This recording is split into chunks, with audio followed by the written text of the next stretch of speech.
Então, de volta das férias, quero agradecer a comunidade que também lembrou com muito carinho da nossa família em suas orações. Agradecer também o pessoal que nos antecederam aqui no púlpito, que é do Senhor, e por isso me alegro muito pelas mensagens que pude acompanhar também, do William, do Renato, palavras que edificaram o meu coração, mas também estar de volta é uma oportunidade, é um privilégio a gente poder continuar servindo ao Senhor. Também quero agradecer você que orou por mim. De repente, me viram aí com a cara inchada, né? O que aconteceu com o Regis? Não falou nada e de repente aparece assim. Na verdade, deixa eu explicar. Eu estava acompanhando um lipoma, que é uma célula gordurosa que estava crescendo na minha testa. Eu brincava com alguns que eu era um missionário unicórnio, né? E a princípio não era nada para se preocupar, mas acontece que ele começou a crescer e isso poderia atingir proporções que não só iria ter um impacto estético, mas poderia também ter outras implicações. O médico achou por bem retirá-lo. Mas o doutor que me atendeu, o doutor Cortelazzo, uma pessoa fantástica, que me atendeu com muito carinho, com muita prontidão, ele disse assim, olha, talvez vai ser um cortezinho de 2 centímetros. Era o que ele imaginava, de fato, parecia que seria um corte pequeno e uma cirurgia de 1 hora. Eu pensei assim, vai ser aqueles procedimentos que nem cauterização, que alguns fazem, nem, né? Não é uma coisa para ter um alarde assim, né? Acontece que o procedimento precisou de uma incisão maior, o lipoma estava próximo do periósteo, e aí o estrago foi grande, assim, né? Na testa e também o pós-cirúrgico. A cirurgia demorou 2 horas, né? E o pós-cirúrgico ficou bem feio, assim, né? Não foi tão complicado a cirurgia em si, mas a consequência em si da cirurgia. E aí não daria para esconder, não ia ser aquela cauterização assim que, não foi nada, né? Aí falei, poxa, agora eu vou ter que explicar. E eu já virei meme mesmo, né? Os filhos já começaram a chamar de tartaruga ninja e coisa do tipo. Então eu falei, vamos explicar o que aconteceu. Mas talvez para alguns de vocês depois acabou vindo, o resto fez cirurgia, o que foi isso, né? Então só justificando ou explicando o que houve foi isso. Nada sério, tá, gente? O lipoma é uma célula gordurosa. Foi feita a biópsia por praxe, né? Do procedimento médico, já acusou que é benigno, então está tudo certo, vida que segue, né? Talvez com essa faixinha um pouquinho, por uns 30 dias aí na testa, né? Mas o meme continua, as brincadeiras continuam e está tudo certo também. Daqui a pouco vocês nem vão perceber o que tem aqui, né? E isso também não importa tanto. O que importa é que a gente tem saúde, pela graça de Deus, e pode estar aqui com vocês. Muito obrigado pelas orações, as manifestações de carinho, também no retornar agora. Eu agradeço a Deus também pela vida de cada um de vocês. Eu queria ainda reforçar dos avisos ali. O Johnny até me lembrou de algo bem importante. Às vezes o pessoal que nos visita ou que estão participando há pouco tempo, mas os estudos bíblicos, assim, mas aonde que acontece? Olha, a gente tem alguns estudos que acontecem de forma permanente em alguns lugares. Outros é de forma de rodízio de casas. Mas se você tem interesse de participar de algum estudo bíblico, seja em Itajaí, se for mais fácil para você, ou aqui em Balneário, fale com a gente que a gente explica direitinho os lugares, tá? Como acontece, aonde acontece. E quando é que eu posso começar a participar? A qualquer momento que você quiser, porque os nossos estudos eles têm temas para cada semana, então você pode ficar bem tranquilo que você vai participar do estudo e vai pegar ele, assim, vai compreender muito bem o que está sendo tratado também naquele dia, tá? Mas nós temos 6 grupos de estudos bíblicos aqui em Balneário, Itajaí, Navegantes, e algum deles certamente vai ficar mais adequado para você, tá bom? Então pode nos procurar, pode me cobrar disso, que a gente informa direitinho aonde acontece os grupos de estudo. E um outro aviso que eu quero reforçar também é a Tarde da Mulher. A gente sempre tem conversado sobre a questão da Tarde da Mulher, que não é para as mulheres, assim, senhoras, tá? é mulher de todas as idades, tá, gente? Não é isso, Cleonice? Pode vir mulheres de 15 a 70, 80, 90 anos que vai ser edificante igualmente, tá? E é um encontro que vale a pena vir, tá? Eu só não participo todos eles porque, obviamente, né, é para as mulheres. Mas às vezes eu sou convidado para trazer a palestra e aí a comunhão é boa, o café é delicioso e é muito bom ver essas mulheres se reunindo para ter comunhão. Então, todas as mulheres aqui da comunidade estão convidadas para a Tarde da Mulher, próximo sábado, às 15 horas, aqui na Missão. Também eu quero falar do Grupo Jabalca, que acontece lá na casa da irmã Geni. Ontem foi, né, irmã Geni? O Grupo Jabalca se reúne também uma vez por mês, e eles estão fazendo sempre no sábado, que não conflita com a Tarde da Mulher. Muito especial isso. 19 de setembro é o próximo. Também é um encontro que aí está aberto, não necessariamente para mulheres, né, dona Geni? Homens também pode, né? Pode sim. O Renato está sempre lá. Eu, sempre que posso, eu também estou lá. E lá é um lugar muito bom para refletir a palavra de Deus. Então, nós temos muitas oportunidades para ter comunhão e estudar a palavra. Muito bem, gente. Eu quero refletir com vocês Hebreus capítulo 12. É o texto que eu quero ler com vocês. Hebreus capítulo 12.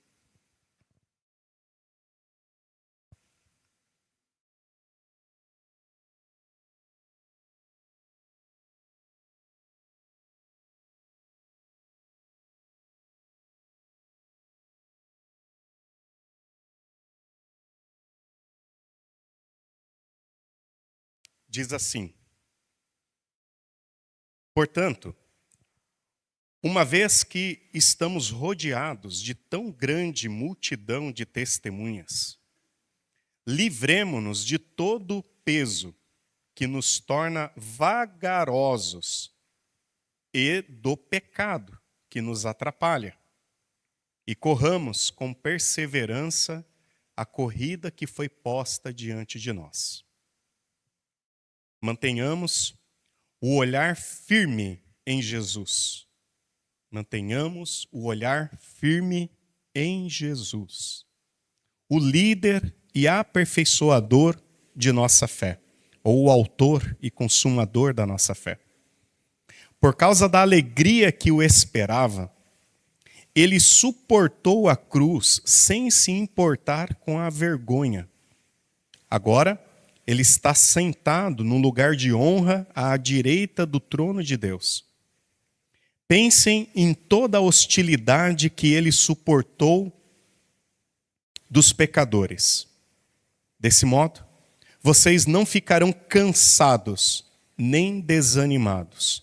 Pensem em toda a hostilidade que ele suportou dos pecadores. Desse modo, vocês não ficarão cansados nem desanimados.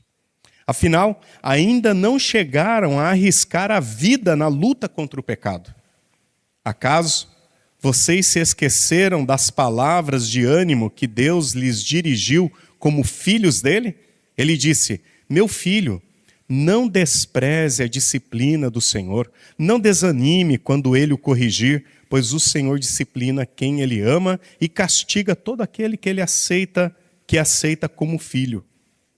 Enquanto suportam essa disciplina de Deus, lembre-se de que ele os trata como filhos. Quem já ouviu falar de um filho que nunca foi disciplinado pelo pai? Se Deus não os disciplina como faz com todos os seus filhos, significa que vocês não são filhos de verdade, mas ilegítimos. Uma vez que respeitávamos nossos pais terrenos que nos disciplinavam, não devemos nos submeter ainda mais à disciplina do Pai de nosso espírito e assim obter vida? Pois nossos pais nos disciplinaram por alguns anos como julgaram melhor, mas a disciplina de Deus é sempre para o nosso bem, a fim de que participemos de sua santidade. Nenhuma disciplina é agradável no momento em que é aplicada. Ao contrário, é dolorosa. Mais tarde, porém, produz uma colheita de vida justa e de paz para os que assim são corrigidos. Portanto, revigorem suas mãos cansadas e seus joelhos enfraquecidos. Façam caminhos retos para seus pés, a fim de que os mancos não caiam, mas sejam fortalecidos. A carta aos Hebreus, ela foi escrita por um autor desconhecido, alguns até arriscam dizer que foi o próprio apóstolo Paulo também, mas não temos como afirmar isso, outros vão dizer outros autores. Fato é que nós não temos uma definição de quem escreveu essa carta, mas ela foi dirigida a cristãos judeus que enfrentavam perseguição. Cristãos que estavam enfrentando grandes lutas por conta da sua fé. Gente que estava cansada, perseguida. Gente que estava tentando achar um meio de talvez até desistir. Pelo cansaço. Algumas pessoas estavam, de fato, já abandonando a fé justamente por esse esgotamento. De não conseguirem mais lidar com essa tensão. E esse sofrimento havia, de certa maneira, deslocado os olhos daqueles que um dia olharam para Cristo. Eles começaram a olhar para outros lugares, outras pessoas. Começaram a contemplar outros horizontes. Desviaram o olhar de Cristo por conta do cansaço, do sofrimento. Por conta dos interesses que começaram a mudar, pois não estavam mais vendo nenhuma vantagem de perseverar na fé. O autor aqui aos Hebreus, ele, vendo esta realidade deste povo cristão, povo judeu cristão, ele não oferece aqui, nesta carta, uma técnica ou uma receita que possa dar a estes irmãos uma solução. Porque não há uma técnica, uma receita que vai reverter este quadro. Também não há um programa. Olha, vamos levar essa turma para um retiro e elas vão participar de um retiro espiritual e eles vão sair de lá mais animados. Não tem. Ele oferece o quê, então? Ele oferece uma direção. Ele resolve, depois desses 11 capítulos de encorajamento, de mostrar a supremacia de Cristo, a soberania de Cristo, a realidade de quem é Cristo, de afirmar novamente essa soberania e esse propósito também do Senhor Jesus, dele como sumo sacerdote, e da importância da fé, que não é algo que se barganha com Deus, mas a fé ela é aquele firme fundamento de coisas que a gente não vê, de coisas que, apesar de não vermos, mas esperamos. Ele, então, agora no capítulo 12, ele faz um convite. Parece algo muito simples. De novo, não é uma estratégia, não é um programa, mas é um convite para que esses cristãos que estão cansados, desanimados, que estão desviando o olhar para outras direções, olhem firmemente para Jesus. Simples assim. Olhem firmemente para Jesus. Olhem firmemente para Jesus. Para onde nós temos olhado hoje? Onde está o nosso olhar? Onde você tem fixado os seus olhos, a sua atenção? Essa semana eu estava refletindo algumas coisas assim em casa, até minha sobrinha está aí comigo, a gente vendo esses canais assim de crianças, né? Que deveria ser para crianças, mas parece que a intencionalidade de alguns desses promotores de canais chamados de infantis tem outra intenção. Eles promovem todo um merchan que literalmente leva ao consumo. Não tem outra explicação. Não tem outra explicação. E eu estava dando uma olhada em algumas pesquisas, eu cheguei lá no jornal da USP. E alguns dados importantes lá do jornal da USP, a respeito de uma pesquisa a respeito disso, do consumo. Eles apontam o seguinte, que o brasileiro está conectado, olhando para o celular ou alguma tela, em média, 9 a 9 horas e meia por dia. Isso é brasileiro. Os jovens, claro, é o que eleva, né, esse número. Mas o que chama a atenção, além da quantidade de tempo que passamos no celular, é as vezes que nós olhamos o celular. Então, a pesquisa vai dizer que, em média, 80 a 140, 150 vezes por dia, a gente pega o celular para dar uma olhada. Talvez você deve estar pensando, eu não faço isso tanto assim. Talvez você se aproxima do número 70, e se você não se aproxima, parabéns, mas é a média do brasileiro. 70 a 140 vezes por dia, nós dirigimos o nosso olhar para a telinha. Tem mais alguns dados ainda. Eles vão dizer que, a respeito do consumo, uma vez que vimos tanto o celular, aquilo que invade os nossos olhos por meio das telinhas, essas propagandas, elas levam o brasileiro a ser um potencial de consumidor. E a pesquisa vai dizer o seguinte, que apenas 21% dos consumidores brasileiros consomem conscientemente. Sabe o porquê está comprando o que compra. É preocupante isso. Isso significa que existe uma certa sedução que começa no nosso olhar e que o ápice disso, o resultado final disso, é a compra de algo que talvez nem precisávamos. Aliás, nessa estatística também do Jornal da USP, ele diz o seguinte, que muitos compram pelos motivos dos outros. Muitos compram pelos motivos dos outros. Curioso isso. O que mais tem chamado a atenção do seu olhar? O que tem capturado a sua atenção? Despertado a sua curiosidade? Ocupado os seus pensamentos? Aonde o teu olhar tem se direcionado? Porque existe um mercado hoje que está atento a isso. Sabe que há um processo de sedução que começa com aquilo que vemos.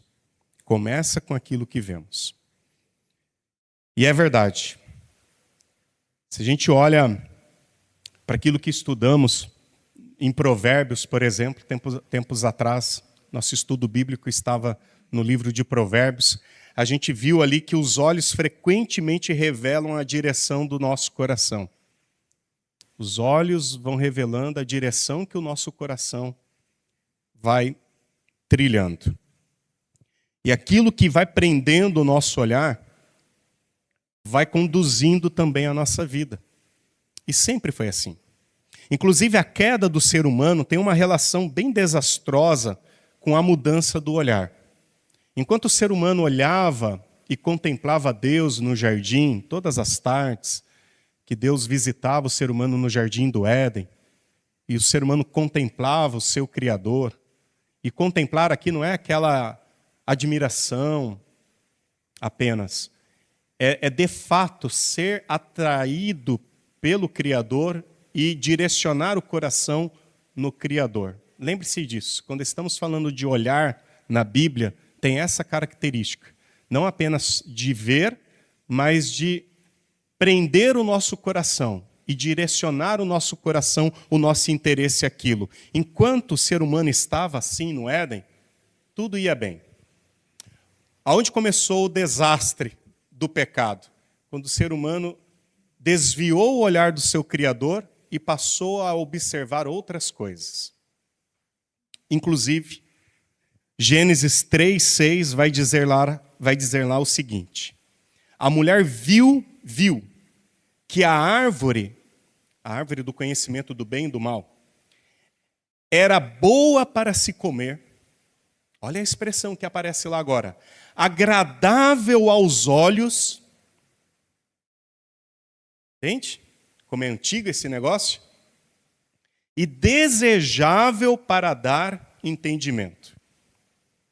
Essa expressão aqui, gente, agradável aos olhos,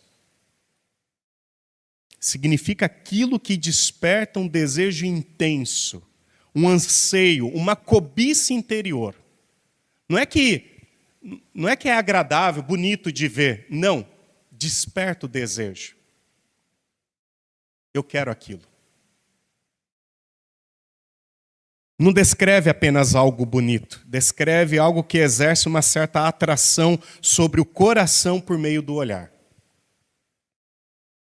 E aí a sequência do texto é muito interessante, porque vai dizer que Eva primeiramente viu, depois desejou, em seguida ela tomou e comeu. E a gente pode pensar, ali está o problema, na árvore, no fruto. Não. O problema começou quando ela tirou os olhos do Senhor. Esse é o problema.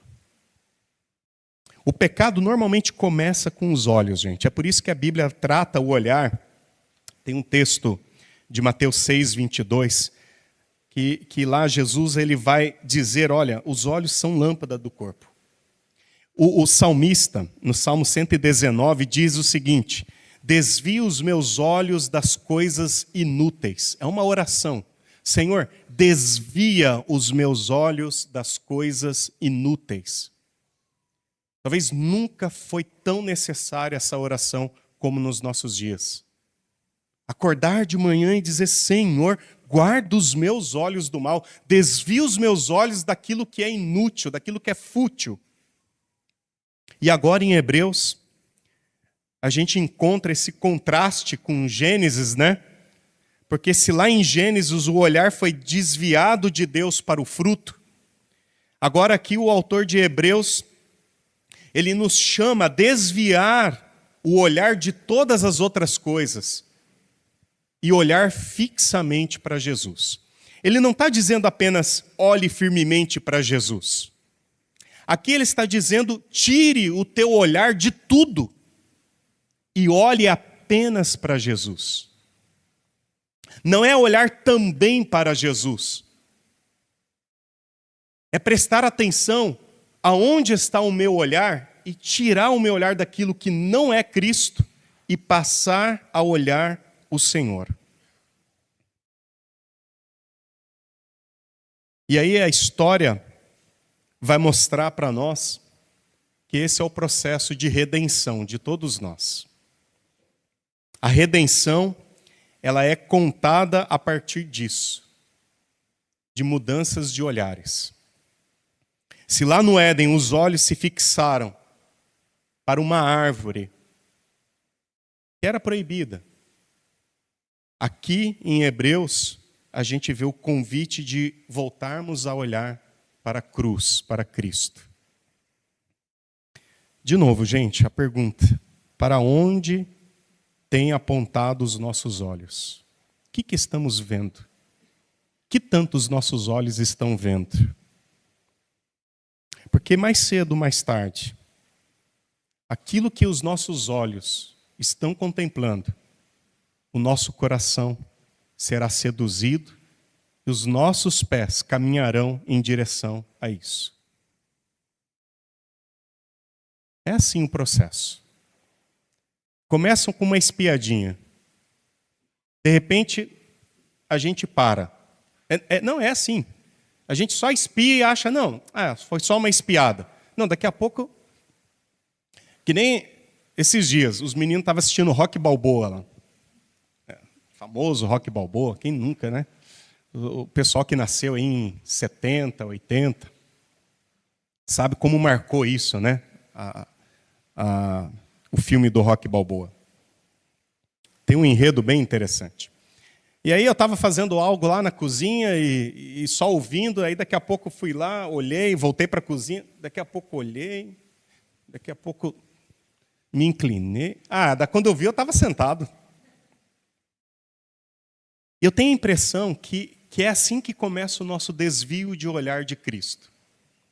A gente só olha, daqui a pouco ganha a nossa atenção, daqui a pouco ganha o nosso investimento, daqui a pouco ganha o nosso coração. E daqui a pouco a gente nem sabe mais quem é o Senhor. Mantenhamos os olhos firmemente em Jesus, o autor e consumador da nossa fé. É muito interessante, porque a ideia não é apenas lá no Éden, que Eva achou o fruto lá bem bonitinho, né? Mas aquilo foi objeto de desejo dela, e isso começou possivelmente a alimentar uma certa imaginação, e aquela imaginação alimentou um desejo, e aquele desejo conduziu Eva e Adão a uma desobediência.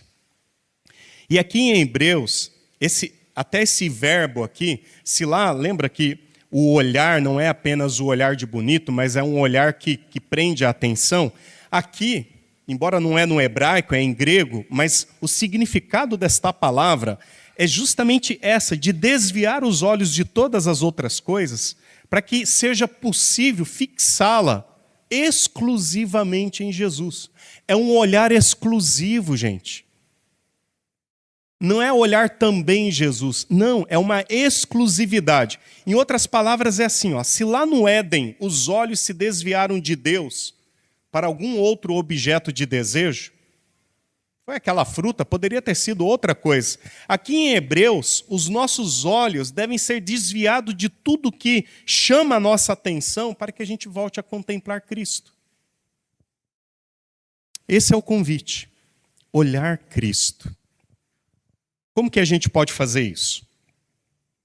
Olha como o capítulo 12 começa. Portanto, uma vez que estamos rodeados de tão grande multidão de testemunhas, duas coisas agora ele vai dizer. Livremo-nos de todo o peso que nos torna vagarosos. E depois ele vai dizer, e do pecado que nos atrapalha. Livrar-se do peso e do pecado. Coisas distintas aqui. Livrar-se de todo o peso, de todo o volume, de toda a carga. Aqui o texto distingue, né? Não é pecado, ainda não é pecado, é peso. Porque nem todo peso é pecado. Mas mesmo assim, não deixa de ser um problema. Pode ser um problema. Por exemplo, existem coisas que não têm uma relação direta com o pecado, mas pode ser um peso que leva você a desviar o olhar de Jesus. Excesso de trabalho, ativismo, comparações, que vai gerando uma certa insatisfação. Você olha aqui, olha ali, compara, vê a tua vida, vê a vida do outro. Algumas distrações do nosso tempo, alguns entretenimentos, que não é pecado, é verdade? Mas qual é o problema jogar? Mas qual é o problema assistir? Qual é o problema? Não é pecado, não estamos falando que aquilo é pecado. Esse é o nosso problema. A gente quer definir se é pecado, para saber assim, tá vendo? Então não é pecado. E aí a gente valida. Mas acontece que, mesmo não sendo pecado, pode ser um peso. De novo, gente, nós não temos que se preocupar, primeiramente, se é pecado ou não. Aqui é a questão que vai tirar a minha atenção de Jesus, mas nem é pecado, é verdade, mas vai me distrair de Jesus? Vale a pena? Vale a pena correr esse risco de perder a atenção em Cristo por algo que daqui a pouco vai virar um peso, vai me embaraçar, vai me atrapalhar? Esse é o critério. Eu lembro que, na minha juventude, eu estava... A flor da juventude, assim, aqueles anseios de querer ser jogador de futebol. E eu cheguei no pastor, o pastor falou assim... Eu falei para ele, pastor, é pecado jogar bola? Aquelas dúvidas, né, que eu tinha, né? Era a dúvida que eu tinha na minha adolescência. Não, não é pecado. Ah, então tá, então vamos jogar bola. Aí um dia ele falou assim, olha, irmão, seria bom você estudar a Bíblia, vir para o estudo bíblico. Era a escola bíblica dominical, mas caía bem no campeonato do futebol. E o pastor, na época, falou para mim assim, ó, se você quer crescer, criar raízes para poder crescer espiritualmente, você precisa estudar a Bíblia. E aí é bom você vir na escola dominical. E eu estava pensando comigo, mas jogar bola não é pecado. Mas naquele momento estava se tornando um volume de peso que me atrapalhava naquilo que talvez não, daquilo que era essencial para a minha vida de fé naquele momento. E assim, eu queria meter o pastor numa encruzilhada, assim, né? De dizer assim, então jogar futebol é pecado, pastor? Porque eu já estava com a resposta na língua, né? Eu já tinha uma lista enorme de um monte de crente profissional, jogador profissional, né? Para dizer para ele, mas fulano é crente, fulano é crente, fulano é crente, né? A questão não é se é pecado. É uma avaliação, uma ponderação, um bom senso que cada um de nós precisamos fazer em relação a qualquer coisa da vida. Não é que eu vou deixar de jogar bola a minha vida toda. Não, mas naquele momento. É um volume que me pesa e me deixa sem possibilidade de estudar a palavra, que é algo que poderia me deixar muito mais edificado na presença do Senhor do que o futebol naquele momento. Eu tive que fazer uma escolha difícil, dura, naquele momento, mas que me ajudou a manter os meus olhos fixos em Jesus, gente. Possivelmente, eu poderia ficar muito mais vulnerável a perder a minha fé se eu continuasse naquele ritmo que eu estava. Porque não era só no domingo. Domingo era o campeonato. Futebol era de segunda a segunda. Sempre tinha futebol, mas domingo era o campeonato. E abrir mão disso foi uma dor. Eu lembro como hoje. Mas talvez me salvou. Eu quero trazer essa reflexão para você. O que tem sido um peso na tua vida? Pare para pensar. O que tem sido um volume de carga na sua vida? Não é pecado, mas você sabe que isso tem ocupado demasiadamente o teu tempo, ao ponto de você não ter mais tempo para contemplar Cristo. Na palavra, na oração, no estudo. E a justificativa mas não é pecado. E você negocia isso no teu coração e você continua validando isso na tua vida. Isso vai se tornar um peso sufocante. E daqui a pouco você não vai ter mais concentração naquilo que importa na tua vida. Avalie isso. Não é pecado, mas é um peso. Mas o autor aqui aos Hebreus, ele continua dizendo que a vida ela pode ser afetada também por coisas que são pecados. E aí ele vai usar uma outra expressão, né? E do pecado que nos atrapalha. Nos atrapalha do quê? De correr com perseverança.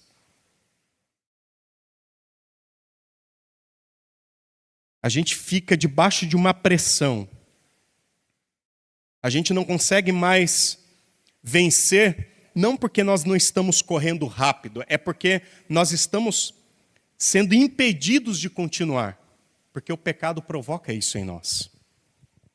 E sabe, gente, não é uma corrida rápida a fé cristã. Eu já disse isso em outros momentos, que a vida cristã é semelhante muito mais a uma maratona do que uma corrida de 100 metros. E aí eu preciso entender como que eu consigo ser perseverante, olhando firmemente para Jesus. E aqui o convite é esse. Cuide, porque pode ser que os teus olhos estejam ganhando, levando o teu coração a ter uma outra direção. E aí sim, você está sendo atrapalhado, embaraçado no pecado. E aqui não tem uma lista de coisas de pecado, Mas o que tem é um fato do que é o pecado, que é errar este alvo, é perder aquele propósito pelo qual o Senhor nos criou de vivermos para a glória dele. E aí eu tenho que prestar bastante atenção. O que tem me levado a errar o alvo? Quais são as coisas que eu estou fazendo que estão me levando a errar o alvo? E isso me deixa lento, preguiçoso. Isso me deixa desanimado. Isso cansa. Isso desanima. Talvez a perseguição ali era um problema na vida destes cristãos judeus aqui. A perseguição não deve ser algo fácil de se viver. Ser perseguido por conta da fé. Mas é interessante que o autor vai dizer assim: olha, vocês não sofreram ao ponto de morrer por causa do pecado. Ele minimiza isso. É sofrimento, mas vocês não chegaram a morrer por isso.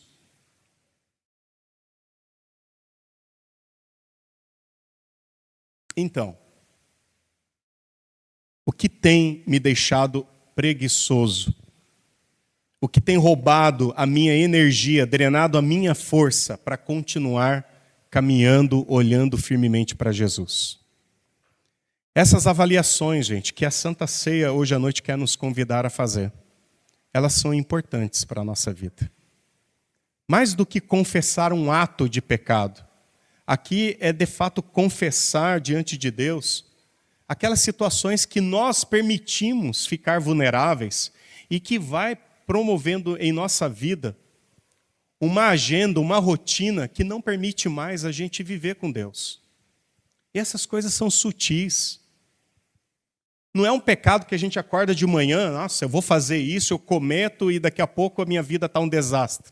São pequenas concessões que nós vamos fazendo todos os dias. É uma coisinha aqui, é outra ali, é uma permissão aqui, outra acolá, e daqui a pouco a gente está com a vida toda atrapalhada. E a gente não sabe mais como sair disso. E aí a gente precisa, novamente, que esse autor e consumador da nossa fé venha ao nosso encontro e nos liberte dessas redes de embaraço que estão deixando a gente atrapalhado para seguir na fé, para sermos perseverantes.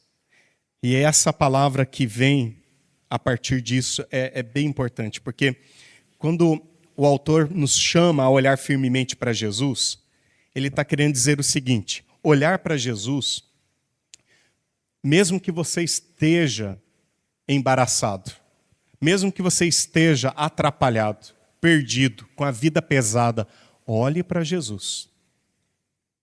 Porque Ele é o autor, Ele é o consumador daquilo que pode te resgatar novamente do pecado.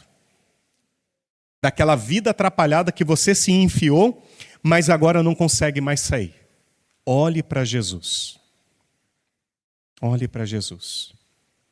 Talvez você esteja exatamente nesta situação. Me embaracei com o pecado, permiti uma série de pesos na minha vida que agora me deixou pesado, me sobrecarregou. Mas assim, Regis, eu não sei mais o que fazer. Eu não tenho condições. Eu não consigo. O Evangelho não pede que você consiga. Mas ele pede uma coisa: olhe para Jesus. Olhe para Jesus. Se você está nessa situação de ter se metido em coisas, em confusões, em embaraços que você não consegue mais sair dele, não consegue nem mais explicar isso, nem para si mesmo, nem para outro. Se você está nessa situação, o convite essa noite é: olhe para Jesus. E se você está rodeado de uma nuvem de testemunhas e tem procurado manter uma vida contemplando o Criador, é um alerta.